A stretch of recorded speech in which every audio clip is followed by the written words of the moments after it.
우리 열왕기하 19장 말씀으로 또 오후 은혜를 나누겠습니다. 이스라엘의 실패, 이스라엘의 암흑기, 500년을 이어온 이 암흑기.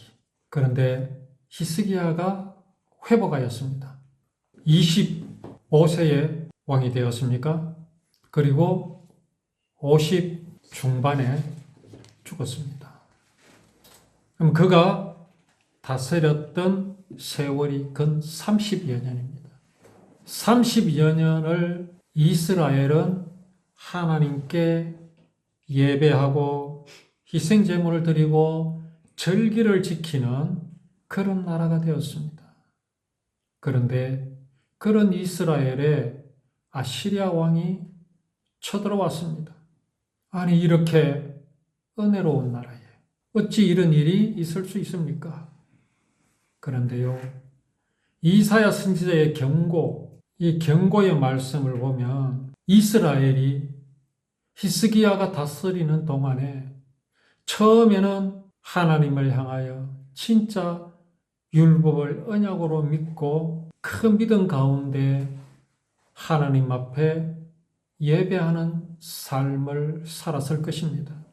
그런데 세월이 흘러갈수록 희생 제물을 통하여 보여주시고자 하시는 하나님의 뜻, 하나님의 약속은 잊어버리고 모양만을 그들은 가지게 되었습니다. 희생 제물을 드리는 그 제사를 통하여 하나님은 무엇을 보여주시고자 하셨습니까? 그게 바로 구원입니다. 그 구원은 어디에서 이루실 것입니까? 또 누구의 후손으로 이루실 것입니까?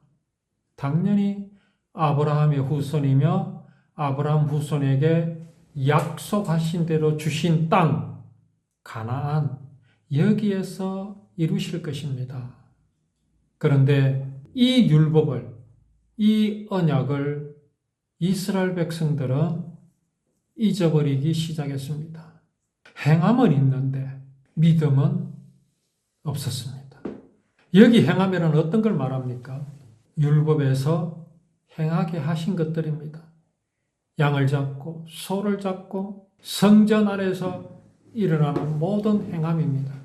하나님께서 그런 것들을 법으로 주시고 행하게 하신 것은 그러한 모양과 모습으로 구원을 이루실 것을 약속하셨고 그 약속은 반드시 이루실 것을 잊어버리지 말게 하시기 위해서 실제로 행하게 하셨습니다. 그런데 이스라엘은 행함만 붙들고 그 안에 담긴 하나님의 약속은 전부 잊어버렸습니다. 이런 이스라엘을 향하여 이사야 선지자는 이렇게 말씀하십니다. 하나님의 경고하심을 외칩니다. 여호와께서 말씀하시되 너희의 무수한 재물이 내게 무엇이 유익하냐? 양과 소를요 3,000마리씩 잡았습니다. 성전이 어땠겠습니까? 연기가 끊어질 날이 없었고 짐승의 울부짖음이 멈추는 날이 없었습니다. 그 모든 끔찍한 일이 다 무엇입니까? 하나님께서 당신의 사랑을 배반한 죄악을 대신하여 형벌을 받으실, 사형을 당하실 희생양, 어린 양 예수를 보여주시는데 이스라엘은 그 안에 있는 그 언약은 잊어버리고 무수한 재물을 하나님께 드린다고 했습니다. 그렇게 드렸습니다. 그것을 향하여 너희의 무수한 재물이 내게 무엇이 유익하냐? 너희가 내 앞에 보이려고 오니 이것을 누가 너희에게 요구하였느냐? 어린 양을, 번제물을 누가 요구하였습니까? 하나님께서 요구하였습니다. 너희 죄를 대신해서 양과 소를 잡아라 하고 하신 분은 하나님이신데 이사야 선지자를 통해서 뭐라고 말씀하십니까? 누가 너희에게 요구하였느냐? 이 말씀은 뭡니까? 지금 이스라엘 백성들이 히스기야의 명령에 따라 하나님 앞에 희생 제사, 희생 예배를 드리는데 무수한 희생 제물이 죽어갑니다. 3,000마리씩 죽어갑니다. 그러나 그들이 바치는 그 양과 소는 하나님께서 요구하신 것이 아니라는 말씀입니다. 왜요? 그것을 드리는 이스라엘 백성들, 사람들의 마음이요, 하나님의 마음과 다르기 때문에 그렇습니다. 하나님의 언약과 다르기 때문에 그렇습니다. 아무 의미 없이 양을 죽이고 소를 죽이면 죄사함을 받습니까? 아닙니다. 여기는 반드시 무엇이 따라야 합니까? 하나님께서 이러한 모양과 모습으로 구원을 이루실 것이라는 그 믿음이 그들에게 있어야 합니다. 그러나 이스라엘 백성들은 믿음이 없이 모양만 낸 겁니다. 그런 모양을 내가 언제 요구하였느냐 이런 말씀입니다. 헛된 재물을 다시 가져오지 말라. 그러니 헛될 수밖에 없지요. 내가 건강하고 튼실하고 흠이 없는 재물을 드리면, 가장 좋은 것을 드리면 하나님이 받으시겠지? 천만에요. 그런 건 모두가 이방인들이 드리는 행하는 제사입니다. 이렇게 좋은 것을 신에게 바치면 신이 노여움을 거두시겠지? 아닙니다. 세상에 뭘 좋은 걸 하나님께 드려야 하나님 받으시겠습니까? 사람의 기준으로는 안 됩니다. 내가 가정이 여기는 바요 월삭과 안식일과 대회로 모이는 것도 그러하니 성회와 아울러 악을 행하는 그것을 견딜 수가 없다. 유월절을 지키면 뭐합니까? 유월절의 의미를 모르는데요. 초막절을 지키면 뭐합니까? 초막절의 의미를 모르는데요. 안식일을 지키면 뭐합니까? 안식일의 의미를 모르는데요. 그저 일 안 하고 가만히 앉아있는 게 안식입니까? 마음은 어디가 가 있습니까? 콩밭에 가 있습니다. 오늘 저 일을 내가 해야 되는데, 오늘 내가 저 건을 성사시켜야 하는데, 오늘 안식일이니까 일하러 가면 안 돼. 하나님께서 이러한 나의 정성을 봐주시겠지. 그거는 안식일의 의미가 아닙니다. 안식일을 지키려면 하나님께서 안식일을 왜 주셨는지 알아야 합니다. 사랑이신 하나님께서 사랑하시기 위하여 사람을 창조하셨습니다. 그 사람에게 주시려고 먼저 천지 만물을 창조하셨습니다. 그리고 마지막 여섯째 날에 사람을 창조하셔서 그 모든 것을 사람에게 주셨습니다. 그리고 하나님은 안식하셨습니다. 왜 안식하셨습니까? 당신의 사랑, 당신의 뜻을 다 이루셨기 때문에 안식하셨습니다. 그걸 기념하라는 겁니다. 그러니 사람은 할 일이 뭐가 있습니까? 아무것도 없습니다. 가만히 있어야 합니다. 일하는 것이 죄악입니다. 왜요? 하나님이 이루신 일을 완전하다고 믿지 못했기 때문에 손이 건질건질 하거든요. 일하고 싶으면 미칩니다. 안식일의 의미도 모르고 절기를 지키고 하나님은 그것을 견디지 못하겠다 하십니다. 그 정한 절기가 무거운 짐이라고 말씀하십니다. 너희가 손을 펼 때에 내가 눈을 가리고 너희가 많이 기도할지라도 내가 듣지 아니하리니 이는 너희의 손에 피가 가득합니다. 죄가 있다라는 말씀입니다. 아니, 희생제물을 드렸는데, 희생제사를 드렸는데, 속죄의 제사를 드렸는데 왜 손에 피가 가득하다 하십니까? 그들이 믿음으로 행하지 않았기 때문입니다. 그래서 하나님께서는 이런 이스라엘을 경고하시기 위하여 아시리아 왕을 예루살렘으로 보내셨습니다. 거기에 서서 아시리아 왕의 신하 랍사게가 얼마나 입에 담지 못할 그런 말을 짓거렸습니까? 하나님을 모욕하고 하나님 나라를 모욕하고 조롱하고 내가 하나님이다. 내가 이스라엘을 칠 때에 하나님이 어디 계셨느냐? 하나님이 너희를 구원하겠느냐? 막 갖다 외쳤습니다. 히스기야의 신하들이 그 소리를 들었습니다. 얼마나 창피합니까? 그것도 자기네들의 말이 아니라 아람의 말이 아니라 히브리어로 말합니다. 유다 말로 말합니다. 얼마나 창피하겠습니까? 그래서 뭐라고 했습니까? 제발 우리 말로 하지 말고 당신네 나라 말로 좀 해다오. 우리는 알아들을 수 있으니. 그런 정도로 히스기야 때 이스라엘이 이러한 지경이 되어버렸습니다. 뭐 때문이라고요?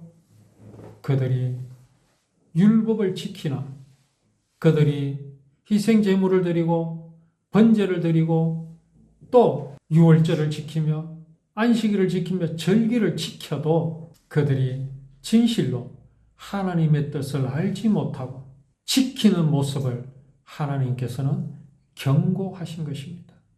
오늘날 우리는, 교회는 율법을 어떻게 알고 있고 어떻게 지키고 있습니까? 그래서 그 율법을 가지고 세상을 향하여, 세상 법을 향하여 과연 하나님을 드러낼 수 있습니까? 드러내고 있습니까? 이스라엘이 가나안을 정복하지 못한 이유는 여호와 하나님의 율법을 사람의 법과 같이 알고 그렇게 취급하였기 때문입니다. 누구도 하나님의 율법을 드리려고 하지 않습니다. 하나님의 율법을 듣고 그 율법, 그 언약을 반드시 이루실 하나님이시기에 하나님은 가나안을 이스라엘에 내어주셨다고 믿은 사람은 기브온 거민과 여리고성의 라합뿐이었습니다. 그런데 이스라엘이 그렇습니다. 그 모양입니다. 그래서 히스기야가 자기가 그렇게 열심히 하나님의 일을 행하는 것으로 알고 하나님 앞에 희생제사를 드리고 번제를 드리고 절기를 지킴에도 불구하고 이런 조롱을 받고 있으니 그 해답을 누구에게 들어야 하겠습니까? 아마도 히스기야는 오늘 우리가 이렇게 다시 본 이사야 1장에서 이스라엘을 향하여 경고하는 이사야의 말씀을 히스기야도 아마 들었을 겁니다. 왕이여, 당신이 열심히 그렇게 한다고 하나 하나님 싫어하십니다. 당신은 믿음으로 한다고 하나 근 30여 년 이렇게 성전에서 예배드리고 희생양을 잡는 이 일들이 왕이여 지금은 사업이 되어버렸습니다. 제사 사업이 생겨났습니다. 양을 팔고 소를 파는 시장이 되어버렸습니다. 어디가요? 여호와의 성전이 물건을 팔고 사고 돈을 바꾸는 장터로 변했습니다. 히스기야 왕이요, 이건 제사 아닙니다. 하나님 앞에 언약을 믿고 드리는 예배가 아닙니다. 그냥 장사입니다. 사업입니다.